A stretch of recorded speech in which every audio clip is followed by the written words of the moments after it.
इतना ज़्यादा रायता फैला हुआ है गोल्ड की टैक्सेशन पे, आइडिया ही नहीं है कि करना क्या है, कैसे होगा, क्या क्या बात बनेगी। सो जब भी हम गोल्ड बाय करते हैं ना, वहाँ पे एक चीज़ हमें ज़रूर दिखती है, मेकिंग चार्जेस।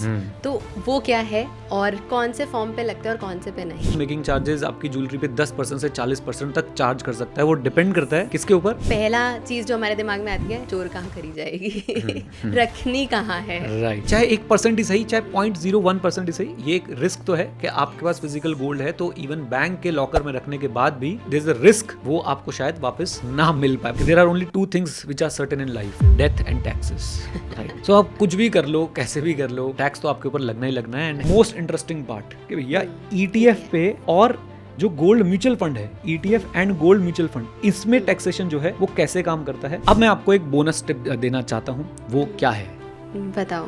आगे बोलना नहीं पता। बता भाई भाई भाई मेरा भाई। जय हिंद दोस्तों, मेरा नाम है नीरज और आप सुन रहे हैं और देख रहे हैं द मनी पॉडकास्ट। आज हम लोग यहाँ पे डिस्कशन करने वाले हैं कि गोल्ड में इन्वेस्ट करने के अलग अलग तरीके कौन से हैं और कौन सा है जो आपके लिए बेस्ट हो सकता है। आपने हमारी पुरानी गोल्ड वाली वीडियो देखी होगी, मैंने कितना रिटर्न उस पर जनरेट किया था ये भी हमने डिस्कस किया था, वो भी आप लोगों के साथ हम आई बटन में शेयर कर देंगे, उसे भी चेकआउट कर लीजिएगा इस वीडियो को देखने के बाद। आप लोगों से एक ही रिक्वेस्ट है कि पूरा अच्छे से डिटेल में सुनिएगा, देखिएगा, अपने ऑप्शंस पे रिसर्च कीजिएगा जो गोल्ड में इन्वेस्ट करने के ऑप्शंस हैं और अकॉर्डिंगली अपनी ज़रूरत के हिसाब से इन्वेस्ट कीजिएगा। हमारी पूरी कोशिश रहेगी कि हम लोग यहाँ पे आपको जो हमारी बेस्ट ऑफ द नॉलेज हमारे पास इन्फॉर्मेशन है वो हम आप तक पहुंचा पाए। वीडियो को लाइक जरूर कर दीजिएगा, लाइक टारगेट रखते हैं 500 लाइक्स का। अब तक तो आप समझ गए होंगे हम यहाँ पे बिल्कुल नॉइस से हट के बातें करते हैं, वो बातें जो एक्चुअली में आपकी इन्वेस्टिंग को अच्छा बना सकती हैं। तो शुरू करते हैं और मेरे साथ डिस्कशन के लिए हैं वृंदा। वृंदा कैसे हैं आप? मैं बिल्कुल ठीक हूँ, आप कैसे हो? बहुत ही बढ़िया। तो शुरू करते हैं आज का डिस्कशन गोल्ड के आसपास का। बिल्कुल, हाँ जी। तो सबसे पहले मैं ये जानना चाहूंगी कि what are the different ways to invest in gold. Yes, तो हमारे पास क्या क्या तरीके हैं Yes. मैं स्क्रीन पे सामने आपको दिखाता जाऊंगा, आप भी देख सकते हैं। तो सबसे पहले हमारे पास आता है physical gold. Right, physical gold आप बोल सकते हैं, गोल्ड कॉइन्स हो सकते हैं, गोल्ड के बिस्किट्स हो सकते हैं जो हम बचपन में मूवीज़ में देखा करते थे। बेसिकली गोल्ड अपनी प्योरेस्ट फॉर्म में हो सकता है। राइट, एंड सेकंड जो है हमारे पास again physical gold but jewellery की फॉर्म में जो है वो हो सकता है। राइट, आपने जो है वो फिजिकल गोल्ड ही रखा हुआ है बट इस बार वो गहने के तरीके से आपके पास है, जैसे कि कोई आपके इयररिंग्स हो सकते हैं, अंगूठी हो सकती है, कंगन हो सकते हैं, या फिर जो लड़के पहनते हैं कड़ा हो सकता है, या किसी भी तरीके से आपके ज्वेलरी की फॉर्मेट में आपके पास हो सकता है। Then there is one thing also, digital gold. Right, ये थोड़ा सा अनरेगुलेटेड है और हम इस पर बहुत डीप डाइव नहीं करेंगे, but yes digital gold is also an option जहाँ पे आप एक छोटे से अमाउंट से भी जो है वो फ्रैक्शनल गोल्ड भी खरीद सकते हैं एंड वो आपके पास डिजिटल फॉर्म में जो है वो रहने वाला है। और ऐसा कहा जाता है कि उसके बदले का गोल्ड जो है वो आपके लिए लेकर रख दिया जाता है, बस आपके पास उसके पेपर्स जो हैं वो रहते हैं। Then we have gold mutual funds. Right, gold mutual funds जैसे हम लोग बोलते हैं। और फिर हमारे पास एक तरीका और होता है, वो है गोल्ड ईटीएफ। तो ये वो तरीके हैं जो आप लोगों के पास प्रेजेंट होते हैं जब आप लोग गोल्ड को क्या करना चाहते हैं, बाय करना चाहते हैं। Physical gold in the form of jewellery, digital gold, and then we have gold mutual fund, and उसके बाद आता है हमारे पास गोल्ड ईटीएफ। राइट, तो ये 5 तरीके हैं जिसके थ्रू एक आम इन्वेस्टर गोल्ड में एक्सपोजर ले सकता है, एटलीस्ट मेरी नॉलेज में। तो अगर आपके पास और भी कोई तरीके हों आप बता सकते हैं, और ऑडियंस के पास और कोई तरीके हों कि भाई गोल्ड में वो कैसे इन्वेस्ट करते हैं, तो वो भी कमेंट बॉक्स में कमेंट करके जो है वो बता सकते हैं।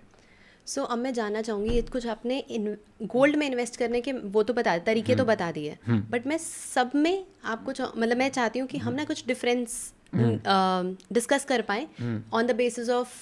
फर्स्ट मैं आपसे चाहूँगी कि हम जीएसटी के बेसिस पे डिस्कस करें कि क्या डिफरेंस है सब में। Right, so goods and services tax यानी कि जीएसटी जो है वो कौन कौन से फॉर्मेट ऑफ इन्वेस्टिंग पे लगता है वो मैं आपको बता देता हूँ। तो सबसे पहले अगर हम स्क्रीन पे देखें तो फिजिकल गोल्ड पे हमारे पास जो है वो जीएसटी लगता है, if I am not wrong. अगर आप बुलियन वगैरह खरीदने जा रहे हैं तो उसके ऊपर 3% का जीएसटी जो है वो आएगा आपके ऊपर। इवन अगर गोल्ड कॉइन भी खरीदते हैं, सिंपल 1 ग्राम का गोल्ड कॉइन भी आप खरीदते हैं, 5 ग्राम का खरीदते हैं, 4 ग्राम का खरीदते हैं, उस पर 3% जीएसटी जो है वो लगता है। फिर फिजिकल ज्वेलरी पे भी अगर आप फिजिकल गोल्ड ज्वेलरी की फॉर्म में खरीद रहे हैं उस पर भी जीएसटी लगता है। एंड इवन अगर आप डिजिटल गोल्ड खरीद रहे हैं उसके ऊपर भी जीएसटी लगता है। But when it comes to gold mutual fund तो वहाँ पे आपको कोई जीएसटी नहीं लगता है, एंड गोल्ड ईटीएफ में भी कोई जीएसटी नहीं लगता है। तो यानी ये 2 मोड ऑफ इन्वेस्टिंग है जहाँ पे आप गोल्ड में इन्वेस्ट कर रहे होंगे और वहाँ पे आप लोगों को जो है वो कोई भी जीएसटी पे करने की ज़रूरत नहीं है। ये बात मैं एक और हाईलाइट करना चाहता हूँ कि देखिए फिजिकल गोल्ड ना, लोग बाग जो खासकर ज्वेलरी की बात करता हूँ, मेरे हिसाब से physical gold jewellery as a investment किसी को नहीं देखना चाहिए। Right. तो आप अपनी कंजम्पशन के लिए उसको ले रहे हैं, आप अपने किसी स्पेशल ओकेजन के लिए उसको ले रहे हैं, तो उस पर जीएसटी लग रहा है, राइट। एंड यहाँ पे आप एक तरीके से गोल्ड को एज अ टूल यूज़ कर रहे हैं for investment purposes, majorly for investment purposes. और जीएसटी का जो, अगर आप जीएसटी को पढ़ेंगे तो आपको समझ आएगा कि बेसिकली इस तरह की इन्वेस्टिंग पे, जब आप शेयर्स खरीदते बेचते हैं, या जब आप कोई डेट फंड में इन्वेस्ट करते हैं, कहीं पे कोई जीएसटी नहीं होता। इवन एफडी के इंटरेस्ट पे कोई जीएसटी नहीं होता, सिर्फ क्रेडिट कार्ड के इंटरेस्ट पे आपको जीएसटी पे करने को बोला जाता है। तो ये वो ऑप्शंस हैं जहाँ पे आप, इवन इसको भी मैं बोलता हूँ कि आप इन्वेस्टमेंट की तरह यूज़ कर रहे हैं। यहाँ पे आप लोग क्या करते हैं, यहाँ पे इसमें से अगर इन्वेस्टमेंट में देखें तो यहाँ पे जीएसटी लग रहा है, यहाँ पे जीएसटी लग रहा है, और इन दोनों पॉइंट्स पे आपको जीएसटी नहीं लग रहा है। ज्वेलरी में मानता हूँ कि लोग इन्वेस्टमेंट के लिए लेते नहीं है, बट कई बार वो भी बड़ी अच्छी इन्वेस्टमेंट जो प्रूव हो जाती है, क्योंकि ओवर द ईयर गोल्ड ने एक बहुत अच्छा जो है वो रन हम सबको दिखाया है, तो वो भी एक लोगों के लिए अच्छी इन्वेस्टमेंट बन गई है। तो उसमें एक और चैलेंज है, वो हम आगे डिस्कस करेंगे। So as far as GST is concern, physical gold in the form of jewellery, digital gold, you have to pay GST. If I am not wrong 3% is the rate of the GST. And gold mutual fund में और gold ETF में invest करते समय आपका उनकी value के ऊपर कोई भी जीएसटी जो है वो एज सच नहीं आता है। सो जब भी हम गोल्ड बाय करते हैं ना, वहाँ पे एक चीज़ हमें ज़रूर दिखती है, मेकिंग चार्जेस। तो वो क्या है और कौन से फॉर्म पे लगते हैं और कौन से पे नहीं? यस, बहुत सही क्वेश्चन है आपका। और ये मेकिंग चार्जेस आपके रिटर्न में बहुत ज़्यादा इम्पैक्ट डाल सकते हैं। अगर आप मेकिंग चार्जेस की बात करें तो जहाँ तक मेरा एक्सपीरियंस है, इवन गोल्ड कॉइन पे भी थोड़े से मेकिंग चार्जेस जो है वो आते हैं। आपके मेकिंग चार्जेस जब आप उसे वापस बेचने जाते हैं तो डिडक्ट करते हैं, राइट। सो मेरे हिसाब से यहाँ भी मेकिंग चार्जेस हैं, यहाँ भी मेकिंग चार्जेस हैं, यहाँ पे एज सच कोई मेकिंग चार्जेस नहीं है, इधर भी कोई मेकिंग चार्जेस नहीं है गोल्ड म्यूचुअल फंड में, और गोल्ड ईटीएफ में भी कोई आपके जो है मेकिंग चार्जेस एप्लीकेबल नहीं होते हैं, राइट। मेकिंग चार्जेस जो लेमैन है जो जानना चाहते हैं, बेसिकली जब आप गोल्ड को मेटल से किसी पर्टिकुलर स्ट्रक्चर में, फॉर्म में कन्वर्ट करते हैं, जैसे आप उसकी कोई ज्वेलरी बना रहे हैं, जितनी कॉम्प्लिकेटेड ज्वेलरी होगी उतना ज़्यादा जो है वो मेकिंग चार्जेस होंगे।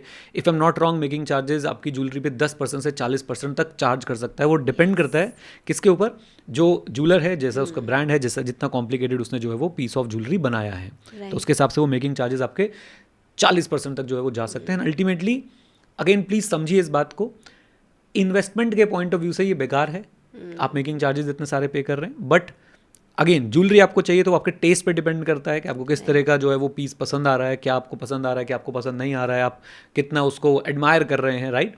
सो वो उन चीज़ों के ऊपर जो है वो डिपेंडेंट है।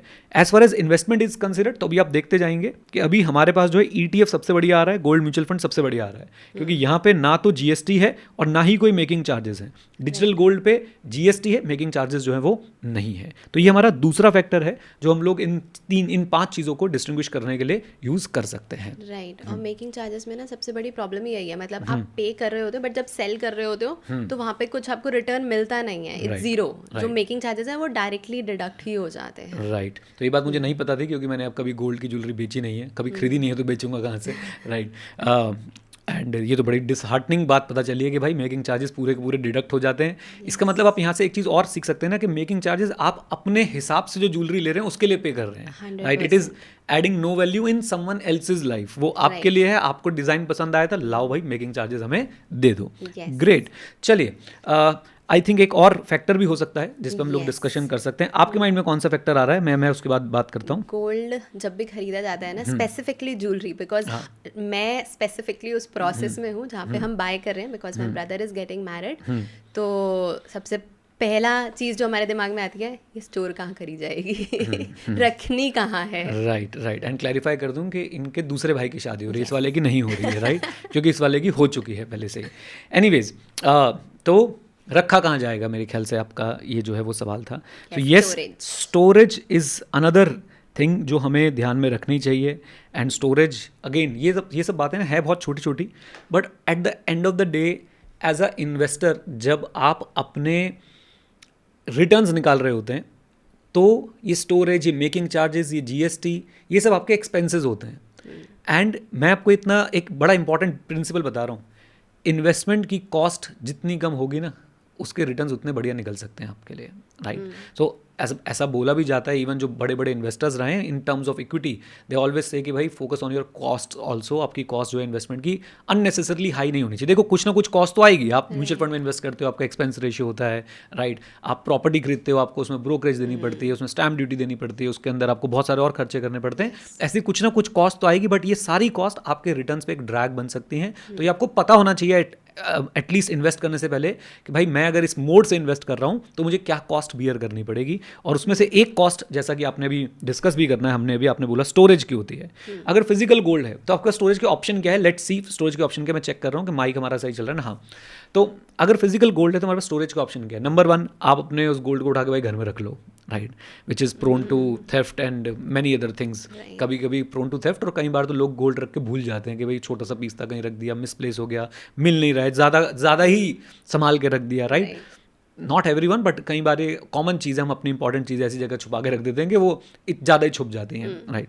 देन सेकंड ऑप्शन आपके पास क्या है, पुराने ज़माने में तो मैं सुनता था कि लोग घरों के नीचे गड्ढा खोदते थे, उसके अंदर गोल्ड को गाड़ देते थे, राइट, और उसका फिर कैसे यूज़ होता था वो हम आगे डिस्कस करेंगे। बट सेकंड ऑप्शन जो आज की डेट में बहुत सारे लोग एक्सरसाइज कर रहे होंगे वो है, आई थिंक, बैंक में लॉकर जो है वो ले रहे होंगे, एंड बैंक के लॉकर की कॉस्ट होती है, राइट। एंड एक बात और भी यहाँ पे ऐड कर दूँ, अगर आप प्रीमियम अकाउंट है आपका, मतलब किसी बैंक में डिफरेंट तरीके जो है वो स्टेटस मिलते हैं आज की डेट में, तो if I am not wrong कुछ लॉकर शायद सर्विसेज फ्री मिल जाती हैं, राइट। अदरवाइज आपको उस लॉकर की कॉस्ट देनी पड़ेगी जो अप्रॉक्सीमेटली आपके लिए आई थिंक 4-5 हज़ार रुपये साल तो आराम से आ ही जाएगी, 2 से 4 हज़ार रुपये साल के बीच में आ ही जाएगी। अगेन मैंने कभी लॉकर सर्विसेज यूज़ नहीं करी, गोल्ड है ही नहीं भाई, तो मतलब physical 1500 rupees per annum, right. तो 1500 रुपीज़ पर एनम के हिसाब से लगा सकते हैं कि वो भी आपकी कॉस्ट होने वाली है। एंड वो डिपेंड करती है कि कौन से बैंक में है, मतलब कई बैंक्स में 1500 से स्टार्ट हो जाती है, राइट, बट जैसे जैसे प्रीमियम बैंक होता है तो वो इंक्रीज होती जाती है। सो अगेन मेरा इसमें एक्सपीरियंस नहीं है क्योंकि भाई गोल्ड है ही नहीं, तो कहीं लॉकर की कभी ऐसी जरूरत पड़ी ही नहीं, फिजिकल गोल्ड नहीं है, I should say, okay. So storage cost मुझे लगता है कि फिजिकल गोल्ड में आएगी।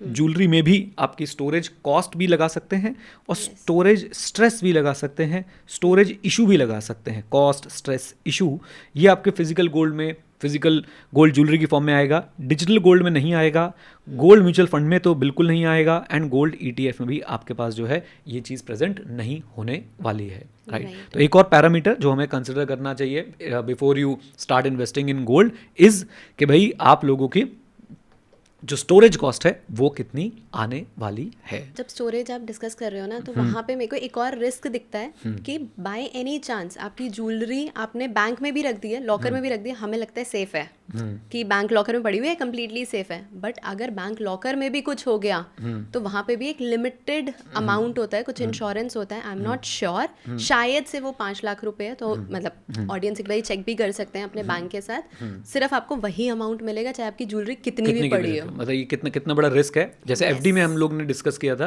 कि FD में शायद DICGC करके एक ऑर्गेनाइजेशन है, वो आपको इंश्योरेंस देती है, आपकी FD कितनी भी हो, सिर्फ 5 लाख की FD आपकी इंश्योर्ड होती है कि इन केस ऑफ बैंक फेलियर आपको सिर्फ 5 लाख रुपए मिलने वाले हैं। And I am definitely sure कि भाई बैंक में स्टोरेज के लिए भी कुछ, लॉकर्स के लिए भी कुछ ना कुछ ऐसे नॉर्म ज़रूर होंगे कि उन्होंने एक अमाउंट डिसाइड कर दिया होगा कि इससे ऊपर आपको हम पे नहीं करने वाले हैं।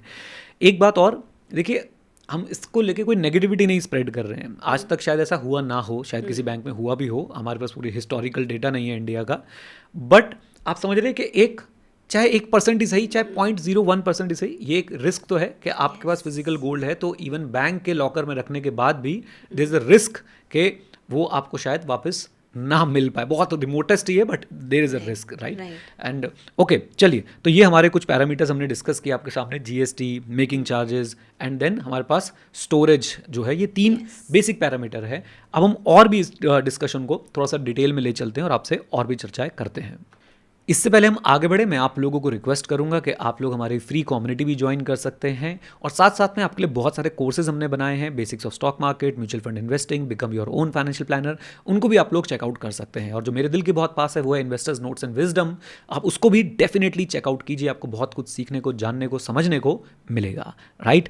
चलिए अब चलते हैं अपने मुद्दे पर और देखते हैं हमारे पास नेक्स्ट पैरामीटर कौन सा है जिसपे हम इन 5 चीज़ों में डिफ्रेंशिएट करने वाले हैं। हाँ जी, तो आई थिंक ये बहुत ही इंपॉर्टेंट चीज़ है, टैक्स इम्प्लीकेशन। हर एक फॉर्म पे क्या टैक्स इम्प्लीकेशन आता है, मैं ये जानना चाहूँगी। मेरा फेवरेट कोट जो टैक्स को लेके है ना, वो बेंजामिन फ्रैंकलिन का कोट है कि there are only 2 things which are certain in life, death and taxes, right. So आप कुछ भी कर लो, कैसे भी कर लो, टैक्स तो आपके ऊपर लगना ही लगना है. And here we will be talking about income tax, right. काफ़ी कॉम्प्लिकेटेड है. पहली बात तो भाई इतना ज़्यादा रायता फैला हुआ है गोल्ड की टैक्सेशन पे, आइडिया ही नहीं है कि करना क्या है, कैसे होगा, क्या क्या बात बनेगी, क्या बात नहीं बनेगी. एंड उसी के चलते मैं पूरी कोशिश करूंगा कि भाई आपको सही गाइडेंस दे पाऊँ. But at the end of the day DYOR, that is do your own research, आपको करना पड़ेगा. एंड मैं हमेशा सजेस्ट करता हूँ, सिर्फ इस सर्विस के लिए नहीं, आप जीवन में भाई कुछ भी करने जा रहे हैं, एक चीज़ में हो सकता है आप एक्सपर्ट हो, 2 चीज़ में हो सकता है आप एक्सपर्ट हो, तीसरी चौथी पांचवी चीज़ हमेशा एक्सपर्ट की नॉलेज का इस्तेमाल कीजिए. फॉर एग्जाम्पल मैं आपको हमेशा बोलता हूँ, आप अगर एक डॉक्टर हैं, आप ज़बरदस्त डॉक्टर हो सकते हैं अपने सिटी के, अपने टाउन के, अपने डिस्ट्रिक्ट के, अपने भाई स्टेट के और इस इंडिया के, इस वर्ल्ड के. But at the same time आप एक टेरिबल इन्वेस्टर हो सकते हैं एक बड़े अच्छे डॉक्टर होने के साथ साथ. और जब आप इन्वेस्टमेंट करने जा रहे हो तो आपको कोई ऐसे मन में शंका नहीं आनी चाहिए कि मैं भाई किसी से गाइडेंस ले लूँ, अगर उसको आपको उसके लिए पे भी करना पड़ रहा है. अगर आप डॉक्टर हैं तो आप समझते हैं कि लोग आपको भी पे करके आपकी सर्विसेज लेते हैं, ऐसे आप भी पे करके एक्सपर्ट्स की सर्विसेज ले सकते हैं. मैं किस कॉन्टेक्स्ट में बोल रहा हूँ कि टैक्सेशन इंडिया में थोड़ा कॉम्प्लिकेटेड है and you should always refer a good tax professional. अगर आपको एक अच्छा टैक्स प्रोफेशनल मिल जाए तो आपको बस उसके साथ अब चिपक के रहना है सालों साल तक, क्योंकि वो आपको बहुत अच्छे से समझेगा, आपकी बहुत हेल्प भी कर सकता है. Anyways, so let's discuss about the tax component on these different options we have. अगर मैं टैक्स की बात करता हूँ तो सबसे पहले हमारे पास आ जाता है फिजिकल गोल्ड. 2 फॉर्म में हमारे पास फिजिकल गोल्ड आ जाता है, then we have digital gold, और फिर हम लोग बात करेंगे गोल्ड के ETF as well as gold के म्यूचुअल फंड के बारे में. सो टैक्स का जो रायता है इन सब पे वो थोड़ा ज़्यादा फैला हुआ है. मैं क्लीनली आपको एक्सप्लेन करने की कोशिश करता हूँ अपने स्क्रीन के थ्रू, अपने राइटिंग पैड के थ्रू. सो देखिए, आप ना टैक्स पर्पसेस के लिए गोल्ड की इन्वेस्टमेंट को आप डिफरेंट पार्ट्स में जो है वो डिवाइड कर सकते हैं, राइट. फॉर एग्जांपल, सबसे पहले आपके पास आ जाएगा, लेट अस से physical gold jewellery, right. And आपके पास जो है डिजिटल गोल्ड. मैं इनको यहाँ पे लिख देता हूँ. And then we will discuss about gold ETF and gold mutual fund. Mutual fund का एक और भी फंड है, उस पर भी चर्चा करेंगे. तो इन सब में ना आप ये समझिए कि आपको सबसे पहली बात, जब आप ये बेचते हैं तो आपकी इनकम का नेचर क्या होता है. इनकम टैक्स एक्ट में हमें 5 हेड्स ऑफ इनकम दिए गए हैं. सैलरी है, उसके बाद आपके पास हाउस प्रॉपर्टी है, then we have PGBP, that is profit and gains of business and profession, then we have capital gains, and then we have other sources, right. So आपका जब भी आप फिजिकल गोल्ड ज्वेलरी या फिर आप लोग जो है डिजिटल गोल्ड सेल करेंगे, तो आपको जो टैक्सेस होने वाले हैं वो आपके कैपिटल गेन हेड्स में जाएंगे. बेसिकली आपकी जो इनकम होगी उसका नेचर होगा कौन सा, कैपिटल गेन का. जो लोग और इंटरेस्टेड हैं, साइड नोट, सेक्शन 45 सबसेक्शन 1 होता है कैपिटल गेन्स का चार्जिंग सेक्शन. ये बोलता है कि whenever you will transfer a capital asset, जब भी आप लोग ट्रांसफर करेंगे एक कैपिटल एसेट को, तो आप लोगों के ऊपर जो है वो कैपिटल गेन्स लगने वाले हैं और उसके ऊपर आपको टैक्स देना पड़ेगा. आपको जो इनकम होगी वो कैपिटल गेन्स की होगी और उसके ऊपर आपको इनकम टैक्स देना पड़ेगा. उसके रेट्स वगैरह भी डिस्कस करेंगे. So gold definitely comes under the definition of capital asset, ये बात आपने याद रखनी है. एंड बात करते हैं अगर ट्रांसफर की, तो ट्रांसफर जब आप लोग सेल कर रहे हैं बेसिकली उसको, तो वो हमारा ट्रांसफर हो गया. ओके, मुझे बहुत सारी बातें याद आ रही हैं. ट्रांसफर की डेफिनेशन 2 क्लॉज 47 के अंदर होती थी, राइट. तो ये सारी बातें मुझे याद आ रही हैं. बट एनीवेज, अब कैपिटल एसेट जो है हमारे पास 2 तरीके के हो सकते हैं. One is short term capital asset, another is long term capital asset. Okay, short term capital asset and long term capital asset. अब ये फिजिकल गोल्ड ज्वेलरी और डिजिटल गोल्ड को हम लोग शॉर्ट टर्म और लॉन्ग टर्म में कैसे divide करेंगे, और उसका बहुत इंपैक्ट होता है, क्योंकि इससे होने वाला गेन अलग रेट पे टैक्सेबल होता है. शॉर्ट टर्म हुआ तो अलग रेट, लॉन्ग टर्म हुआ तो अलग रेट. अगर इसमें लॉसेज है तो उनकी अलग ट्रीटमेंट होती है, राइट. सो अगर आप गोल्ड को बेचते हैं, फिजिकल गोल्ड ज्वेलरी या फिर डिजिटल गोल्ड को, तो आपको पहले डिसाइड करना पड़ेगा आपका वो गोल्ड जो आपने बेचा वो शॉर्ट टर्म था या लॉन्ग टर्म था. अब इस शॉर्ट टर्म लॉन्ग टर्म किसके बेसिस पे डिसाइड होता है, इसका जो डिसाइडिंग फैक्टर होता है वो है period of holding of asset. Poha मैं उसे प्यार से बुलाता हूँ, इंदौर वाले ज़्यादा कनेक्ट कर पाएंगे इससे. पोहा, period of holding of asset. Okay, so अगर आपका period of holding up to 24 months है, याद रखिएगा, कंफ्यूज मत होइएगा. कई जगह पे आप लोग 12 महीने पढ़ते रहते होंगे, वो अलग एसेट क्लास के लिए है, गोल्ड के लिए भी है. मैं कहता रहा हूँ इनकम टैक्स इंडिया में क्या है, रायता, और रायता से छिड़का गया हो, फैलाया नहीं गया हो, अलग अलग डायरेक्शन में छिड़का गया हो, वैसा है income tax. Anyways, up to 24 months की अगर मैं बात करता हूँ तो वो शॉर्ट टर्म कैपिटल एसेट माना जाएगा. And long term capital asset gold को, फिजिकल गोल्ड ज्वेलरी को, डिजिटल गोल्ड को कब माना जाता है, जब उसका पोहा जो है वो एक्सीड कर जाए, poha is greater than 24 months, right. अब आते हैं टैक्सेशन पे.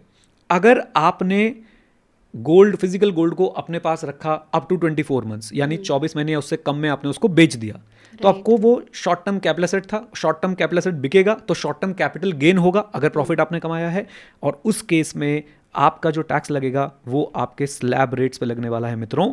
स्लैब रेट्स का मतलब क्या है कि आपके ऊपर जो भी आपकी बेसिकली इनकम है वो उसके अंदर नॉर्मल इनकम का पार्ट बन जाएगा, ऐड हो जाएगा, और उसके ऊपर जो है आपको उसी स्लैब रेट से टैक्स देना पड़ेगा, विच में go up to 30% plus education cess plus surcharge if any, वो सारी चीज़ें आपके ऊपर जो है वो लग जाएंगी। ओके, एंड अगर मैं बात करता हूं कि अगर वो पीरियड ऑफ होल्डिंग 24 मंथ से ज़्यादा था, यानी वो लॉन्ग टर्म कैपिटल एसेट था, अब उस पर जो भी गेन होगा हम उसको क्या बुलाएंगे, बताओ वृंदा, क्या बुलाएंगे? लॉन्ग टर्म कैपिटल गेन बुलाएंगे। और ये लॉन्ग टर्म कैपिटल गेन आज की डेट में 12.5% से टैक्सेबल होगा without any indexation, without any indexation. अभी इंडेक्सेशन क्या होता था, ये पुराना कॉन्सेप्ट है, वो ऑलमोस्ट खत्म हो गया है इनकम टैक्स एक्ट के अंदर, तो आपको बहुत डीप डाइव करने की जरूरत नहीं है। फॉर योर रेफरेंस बता देता हूँ, पहले क्या था कि आपको टैक्स रेट ज़्यादा था लॉन्ग टर्म कैपिटल गेन पे, if I am not wrong, long term capital gain पे गोल्ड के ऊपर 20% का टैक्स होता था, अब 12.5% रह गया है।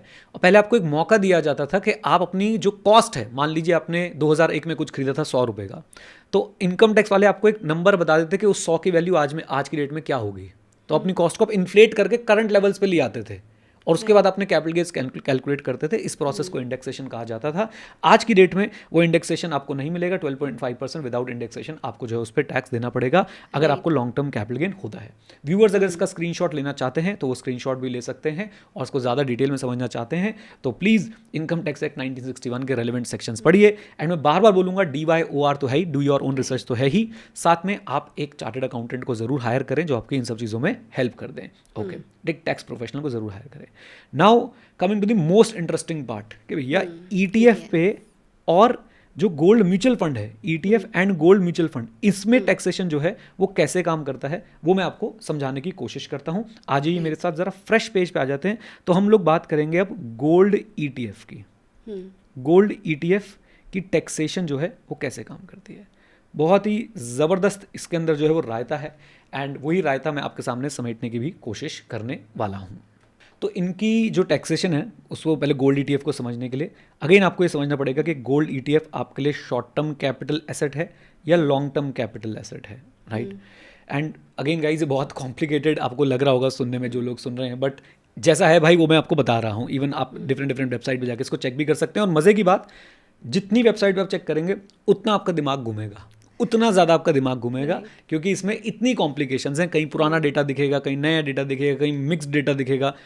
जो बेस्ट ऑफ माय अंडरस्टैंडिंग मैं सीख पाया, समझ पाया, वो आपको बता रहा हूँ। गोल्ड ETF की taxation short term capital asset, long term capital asset आपको डिसाइड करना पड़ेगा, और ये डिसाइड कैसे होगा, फिर से इसका डिसीजन डिपेंड करता है period of holding of asset पे, कि कितने समय तक आपने अपने पास वो एसेट रखा।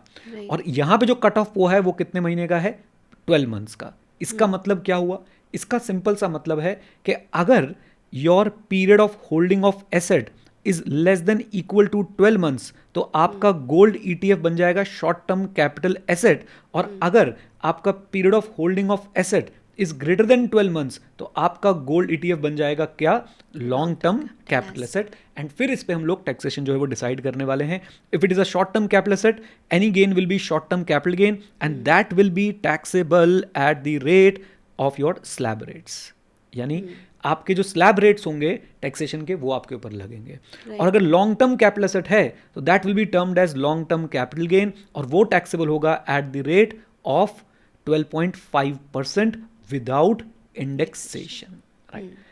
लीजिए, ये आपका ETF की टैक्सेशन मैंने यहाँ पे जो है वो कवर करने की कोशिश करी है, right. And if we talk about gold mutual fund, इसमें बस अगेन सारी बातें वही हैं कि आपको सबसे पहले डिसाइड करना पड़ेगा ये शॉर्ट टर्म है या लॉन्ग टर्म कैपिटल एसेट है। और ये कैसे डिसाइड होता है, ये डिसाइड होगा फिर से आपके period of holding of asset के बेसिस पे। और period of holding of asset यहाँ पे जो आपको कंसिडर करना है वो करना है 24 मंथ्स, राइट। एंड 24 मंथ्स में आपको क्या देखना है, अगेन अप टू 24 मंथ्स अगर है, up to 24 months gold mutual fund आपने खरीदा और आपके पास वो 24 महीने तक टिका, तो वो क्या माना जाएगा, वो मेरे हिसाब से माना जाएगा short term capital asset, and उसके ऊपर टैक्स लगेगा आपके स्लैब रेट से, राइट। एंड अच्छा, कई लोग सोच रहे होंगे नहीं नहीं आप गलत बता रहे हो, शॉर्ट टर्म कैपिटल गेन पे तो 20% का टैक्स है। भाई वो इक्विटी ओरिएंटेड फंड्स के अंदर है, वो इक्विटी के ETFs के अंदर है, वो इक्विटी शेयर्स के ऊपर है, वो यहाँ पे नहीं है, राइट। देन अगर ये चला जाता है अबव 24 मंथ्स तो ये क्या मान लिया जाएगा, ये मान लिया जाएगा आपका long term capital asset and that will be taxable again at the rate of 12.5%। Indexation भूल जाइए, no indexation benefit will be provided. तो जो बेस्ट ऑफ माय नॉलेज मैं समझ पाया वो यही है कि इसके ऊपर जो है ये टैक्सेस वगैरह आपको देने पड़ेंगे different forms of gold investing के अंदर, राइट। एंड एक दो चीज़ें और भी हैं कि आपको ये भी ज़रूर ध्यान रखना चाहिए। सेट ऑफ के रूल्स आपको ध्यान रखने चाहिए जब भी आप लोग किसकी बात करते हैं, कैपिटल गेन टैक्स की बात करते हैं। तो अगर आपको शॉर्ट टर्म कैपिटल लॉस है, आपका शॉर्ट टर्म कैपिटल लॉस जो है वो शॉर्ट टर्म कैपिटल गेन से भी सेट ऑफ हो सकता है और लॉन्ग टर्म कैपिटल गेन से भी सेट ऑफ हो सकता है।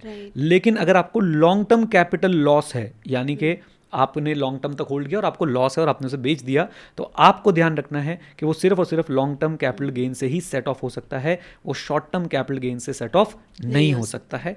और एक कॉमन बात जो आपने समझनी है वो ये कि चाहे शॉर्ट टर्म कैपिटल लॉस हो और लॉन्ग टर्म कैपिटल लॉस हो, ये किसी और हेड से मतलब यानी सैलरी हो गया, हाउस प्रॉपर्टी हो गया, PGBP हो गया या फिर अदर सोर्सेज हो गया, ये और किसी हेड से इनके लॉसेस जो हैं, इस हेड के लॉसेस सेट ऑफ नहीं हो सकते। यानी inter head loss is not possible in case of short term capital loss और long term capital loss. And जब बात चली रही है तो थोड़ा और डिटेल में बता देता हूं कि आपका अगर शॉर्ट टर्म कैपिटल लॉस होता है आप उसे 8 ईयर तक कैरी फॉरवर्ड कर सकते हैं। यानी अगर आप फर्स्ट ईयर उसे एडजस्ट नहीं कर पाए, मान लीजिए आपका लॉस था 5 लाख रुपए का और आपकी जो इनकम थी जिससे वो सेटअप हो सकता था वो थी 3 लाख रुपए की, तो आपका 2 लाख का लॉस, अनएडजस्टेड लॉस जो बच गया, आप उसे क्या कर सकते हैं, कैरी फॉरवर्ड कर सकते हैं for next 8 assessment years. Long term capital loss को भी आप 8 साल कैरी फॉरवर्ड कर सकते हैं और कैरी फॉरवर्ड करने के बाद भी जो सेट ऑफ के रूल्स रहेंगे वो यही वाले रहने वाले हैं। ये बात आपको ध्यान रखनी पड़ेगी। ये था एक तरीके से टैक्सेशन वाला पॉइंट जो हमें कवर करना था। एंड इसमें अगर आप मुझसे पूछें तो टैक्सेशन में सबसे ज़्यादा एफिशिएंट मुझे गोल्ड ETF लगता है, क्योंकि उसमें पोहा जो है वो 12 महीने का देखना है, बाकी सारे केसेस में आपको पीरियड ऑफ होल्डिंग जो है वो 24 महीने का देखना है। यानी गोल्ड ETF के केस में आपका गोल्ड लॉन्ग टर्म सिर्फ 12 महीने बाद बन जाता है। यानी जो फेवरेबल टैक्सेशन है वो आपके पास एग्जैक्ट 12 महीने बाद जो है आ जाती है। एक बात और बोलना चाहूँगा, वो 1.25 लाख की जो एग्जामिशन हम लोग बोलते हैं वो यहाँ पे नहीं मिलती है, वो सिर्फ इक्विटी वाले केस में मिलती है जो आपको साल में 1.25 लाख तक का गेन एग्जेम्प्ट है। ओके, तो इस बात को आपने जो है वो माइंड में रखना है। एक और पैरामीटर जो मेरे को लगता है बहुत इंपॉर्टेंट है, दैट इज एक्सपेंस। कौन से फॉर्म पे क्या एक्सपेंसेस हमें बेयर कर रहे होते हैं। तो सबसे पहले टैक्स तो हमने डिटेल में डिस्कस कर ही लिया है। Now let's discuss about different type of expenses. जैसे कि हमने देखा कि फिजिकल गोल्ड ज्वेलरी में स्टोरेज है, GST है, ये भी एक तरह का एक्सपेंस ही हो गया। आई डोंट नो कि उसमें ब्रोकरेज वगैरह मेरे ख्याल से गोल्ड में तो नहीं यूज़ होती है किसी तरह की ब्रोकरेज या और कोई इंसिडेंटल एक्सपेंसेस, अगर इन्हीं चीज़ों से रिलेटेड, स्टोरेज से रिलेटेड, खरीदने बेचने से रिलेटेड हो सकता है तो वो शायद आ जाए। इसके अलावा और कोई एक्सपेंस मुझे एज सच नहीं दिखता है फिजिकल गोल्ड के साथ। डिजिटल गोल्ड के साथ GST का एक्सपेंस हमने देखा। नाउ यहाँ पे एक्सपेंस में ना इन दोनों कैटेगरीज में बड़ा इंटरेस्टिंग मामला है, gold mutual fund and gold ETF। So gold mutual fund में बेसिकली जब आप इन्वेस्ट करते हैं ना तो मतलब ये शायद बहुत कम लोगों को बात पता हो कि gold mutual funds are actually investing the money in gold ETF itself. यानी वो आपसे पैसा लेंगे और ETF में डाल देंगे। दूसरा रूट आपके पास है कि आप डायरेक्टली ETF में डाल दो। ETF का एक्सपेंस रेशियो एक तरीके से जो खर्चा है वो 0.3% से 0.7% के बीच में जो है हो सकता है, डिपेंडिंग अपॉन डिफरेंट AMCs। मैं बल्कि यहाँ पे आपको कुछ शो भी कर देता हूँ कि क्या एक्सपेंस रेशियो आ रहा है, कि एक 20 में आपको यहाँ पे शो भी कर देता हूँ। 20 बेसिकली जो गोल्ड का ETF हो मैं आपको यहाँ पे दिखा भी देता हूँ कितना एक्सपेंस रेशियो आ रहा है। म्यूचुअल फंड में आपने एक बात ध्यान रखनी है, जब गोल्ड म्यूचुअल फंड में पैसा डाल रहे हैं तो आपको डबल एक्सपेंस रेशियो हिट कर रहा है, एक ETF वाला और एक जो गोल्ड म्यूचुअल फंड आपसे चार्ज कर रहा होगा। वो दिखाते नहीं है लेकिन आपको डबल एक्सपेंस रेशियो वहाँ पे लग रहा होता है। So you have to be beware of that कि भाई आपके एक्सपेंसेस अगर एक्सपेंस रेशियो वाइज देख रहे हैं तो ETF में कम होंगे, गोल्ड म्यूचुअल फंड में ज़्यादा होंगे। और ये बात भी बहुत कम लोगों को पता है, वो गोल्ड म्यूचुअल फंड में इन्वेस्ट करना शुरू कर देते हैं without recognising that they are paying double expense ratio. एक तो उस म्यूचुअल फंड का और दूसरा फिर वो उस ETF का भी एक्सपेंस रेशियो इन्हीं को बियर करना पड़ता है। राइट, मैं अब आपको एक काम करता हूँ, मैं आपको यहाँ पे स्क्रीन पे दिखाता हूँ एक गोल्ड ETF ओपन करके, जिसके बारे में आप उसके एक्सपेंस रेशियो वगैरह देख सकते हैं। सो ये देखिए, ये निपॉन इंडिया ETF है गोल्ड बीज क्या होता है आप लोगों ने हमें कमेंट में बताना है, राइट? क्यों है ये, क्यों आता है लिखा हुआ मुझे बताइएगा। एनीवेज ये एक निपॉन इंडिया का गोल्ड ETF समझ लीजिए है, और इसमें अगर आप जाके देखेंगे फंडामेंटल्स में तो आपको एक्सपेंस रेशियो यहाँ पे क्लियरली विजिबल होगा, कितना दिखाई दे रहा है 0.80 के आसपास, राइट? तो 0.80 आपको यहाँ पे पे करना पड़ेगा अगर आप जो है वो किस में इन्वेस्ट कर रहे हैं, निपॉन इंडिया गोल्ड ETF के अंदर इन्वेस्ट कर रहे हैं। मैं कुछ और भी चीज़ें निकाल के आपको यहाँ पे प्रैक्टिकली दिखाने की कोशिश करता हूँ। अब आपके सामने मैंने स्क्रीन पे basically SBI gold fund direct plan जो है वो निकाला है, and you will be surprised. आप इसका एक्सपेंस रेशियो देखेंगे आपको 0.10 दिख रहा है, लेकिन आप गलतफहमी मत रह जाइएगा कि 0.10 है। क्यों? क्योंकि इसमें आपको क्या करना पड़ेगा, ETF में जहाँ ये फर्दर इन्वेस्ट कर रहा होगा वहाँ पे भी आपको जो उसका भी एक्सपेंस रेशियो है वो आपको कहीं ना कहीं बियर करना पड़ेगा। तो लोग सोचते हैं कि भैया ये तो कम एक्सपेंस रेशियो है, बढ़िया है, बट यहाँ पे आपको ETF का भी एक्सपेंस रेशियो बियर करना पड़ता है। तो ये एक खास बात है जो आपने ध्यान रखनी है गोल्ड म्यूचुअल फंड में इन्वेस्ट करने से पहले। अच्छा है या बुरा है ये डिपेंड करता है आपकी हैबिट कैसी, क्योंकि गोल्ड ETF खरीदने के लिए आपको डीमैट अकाउंट चाहिए। डीमैट अकाउंट की अपनी अलग फॉर्मेलिटीज, अपने अलग एक्सपेंसेस हैं। जैसे आप शेयर खरीदते बेचते समय जो भी खर्चा बियर करते हैं, चाहे वो AMC के चार्जेस हों, चाहे वो आपकी ब्रोकरेज हो, स्टैम्प ड्यूटी हो, STT हो, वो सारी चीज़ें आपको बियर करनी पड़ेंगी ETF के अंदर। और जब आप म्यूचुअल फंड में जाते हैं तो आपको एक म्यूचुअल फंड का एक्सपेंस रेशियो प्लस उसका एक्सपेंस रेशियो जो आपके गोल्ड म्यूचुअल जो आपके ETF का एक्सपेंस रेशियो होगा, वो दो चीज़ें आपको बियर करनी पड़ेंगी। And at the same time please keep it in mind कि भाई एक्सपेंस रेशियो मैटर करता है, बट आपका इन्वेस्टमेंट स्टाइल क्या है, आप किस तरीके से डील करते हैं अपने इन्वेस्टमेंट से, वो भी मैटर करता है। तो सोच समझ के डिसाइड कीजिएगा कि म्यूचुअल फंड के थ्रू जाना है या ETF के थ्रू जाना है, राइट? मैं कोई आपके लिए ओपिनियन इसलिए नहीं बना सकता कि मैं नहीं समझता कि आप कितने, मैं ये नहीं जानता कि आप कितने टैक्स सेवी हैं, आप डीमैट अकाउंट संभाल सकते हैं, नहीं संभाल सकते हैं, कहीं आप डीमैट खोल के भावनाओं में तो नहीं बह जाएंगे, ट्रेडिंग में तो नहीं घुस जाएंगे, जल्दी खरीद बेच करने में तो नहीं लग जाएंगे। तो ये सारी चीज़ें हैं जो आपको डेफिनेटली कंसिडर करनी चाहिए। तो यहाँ पे हमने जो है आपके साथ एक्सपेंसेस भी डिस्कस कर दिए, क्या क्या एक्सपेंसेस हो सकते हैं डिफरेंट तरह के इन्वेस्टमेंट में। अब मैं आपको एक बोनस टिप देना चाहता हूँ, वो क्या है बताओ। वो ये है कि भाई आप लोग गोल्ड बेच के जो गेन हो रहा है उस पर भी आप टैक्स एग्जम्प्ट करा सकते हैं, और उसके पीछे दो सेक्शंस छुपे हुए हैं इनकम टैक्स एक्ट के। एक है 54EC और एक है 54F।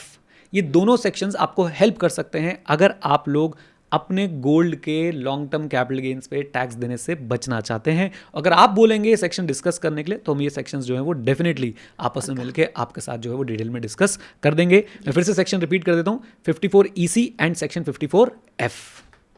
आई थिंक हमने काफ़ी सारी चीज़ें डिस्कस करी और काफ़ी डिटेल में, स्पेसिफिकली टैक्सेशन तो आपने बहुत ही अच्छे से समझाया, एक एक छोटी छोटी चीज़ आपने टच अपॉन करी है। I think let's close it. कोई और चीज़ अगर आप बोलना चाहते हो तो डेफिनेटली आप ऐड ऑन कर सकते हो। बिल्कुल। मेरा अगर कंक्लूजन मैं बनाने की कोशिश करूँ इन सारे चीज़ों पे कि आपको क्या करना चाहिए क्या नहीं करना चाहिए, देखिए फिजिकल गोल्ड की अपनी एक वैल्यू है, और एक रिमोटेस्ट से भी रिमोटेस्ट, बिल्कुल एकदम एक्सट्रीम रिस्क में बोलूँ तो भाई पेपर गोल्ड में हो सकता है कुछ दिक्कतें आ जाए, बहुत रिमोट रिस्क बट है।